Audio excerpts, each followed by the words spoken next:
Everyone, আমাদের father's data বেশ ভালোই কাটলো। দিনটা শুরু হলো ওয়াটারমেলন জুস দিয়ে। ফাদার্স ডে বলে কথা, তাই বাচ্চা আর বরের অনুরোধে বানালাম চাইনিজ। যতই হোক, বাচ্চারা আর বাবা যে ইনভলভ এই ডেতে। আমার রেসিপিতে ছিল noodles, fried rice, sesame fish, spring roll, একটা ডোনাট কেনা আর মোমো। পছন্দ মতো খাবার পেয়ে পেট পুজোটা বেশ ভালোই হলো। এইসব স্পেশাল ডেতে বাচ্চারা কেক না হলে একদম খুশি হয় না, তাই বিকেলে সবাই মিলে চলে গেলাম কেক আনতে।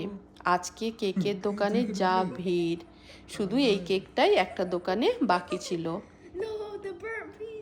তাই কেকটা আমাদের পছন্দ মতো হলো না, কিন্তু খেতে বেশ ভালোই ছিল।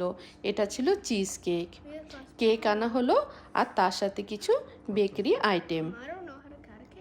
দেখো আমার বাচ্চারা কেক পেয়ে কি খুশি। আমাদের দিনটা তো বেশ ভালোই কাটলো। তোমাদের দিনটা কেমন কাটলো আমাকে অবশ্যই জানিও। Thank you for watching. আবার অন্য কোনো ভিডিও নিয়ে আসবো। তোমরা ভালো থেকো।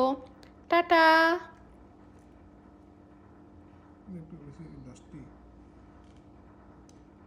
You're dusty.